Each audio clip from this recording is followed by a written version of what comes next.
মেধাবী তরুণ সাহসী তোমরা লাগাও মনের ইচ্ছা, ছাত্র শিবিরে হাত বাড়িয়ে জানাই শুভেচ্ছা। মেধাবী তরুণ সাহসী তোমরা জাগাও মনের ইচ্ছা, ছাত্র শিবিরে হাত বাড়িয়ে জানাই শুভেচ্ছা, জানাই শুভেচ্ছা। জি, তাহলে এই গানের ভিতরে যে বিষয়গুলো উপস্থাপন করা হয়েছে নিশ্চয়ই তোমরা মনোযোগ দিয়ে শুনেছো।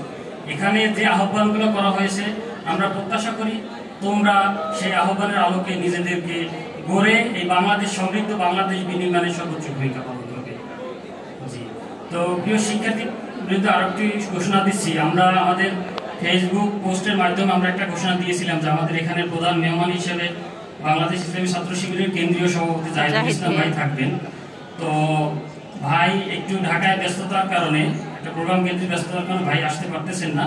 তো ভাইয়ের পরিবর্তে সেক্রেটারি জেনারেল ছাত্র শিবিরের কেন্দ্রীয় সেক্রেটারি জেনারেল নুরুল ইসলাম ভাই উপস্থিত হবেন আমাদের মাঝে প্রধান অতিথি হিসেবে। জি, আমাদের ডক্টর ফয়সাল আহমেদ শেরে বাংলা।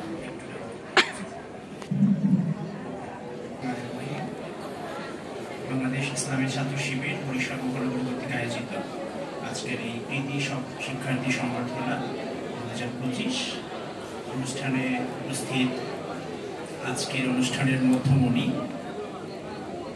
বরিশালের কৃতি শিক্ষার্থী সবাইকে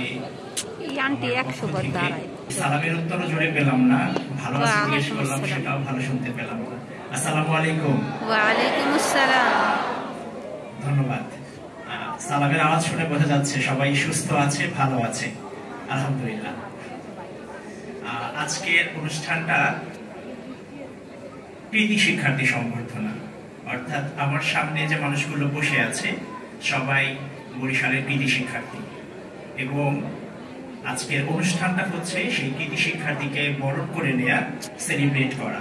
তো বরিশাল মহানগরীর সব থেকে মেধাবী শিক্ষার্থীরা আমার সামনে বসে আছে, সবাইকে আবারও কংগ্রাচুলেশনস। এবং আজকের প্রোগ্রামটা তো মূলত তোমাদেরকে সংবর্ধনা দেওয়ার জন্য, তো আমরা সব কথা বলছি খালি এই কথাটা ভুলে যাচ্ছি, তাই না? আজকের অনুষ্ঠানের মূল গেস্ট হচ্ছে তোমরা। তো তোমরা যেহেতু তোমাদের পরীক্ষাতে ভালো ফলাফল করেছো এবং আমরা এই জন্য তোমাদেরকে সংবর্ধনা দিচ্ছি, তো এই জন্য সব থেকে একটা বড় তালি হওয়া উচিত তোমাদের জন্য।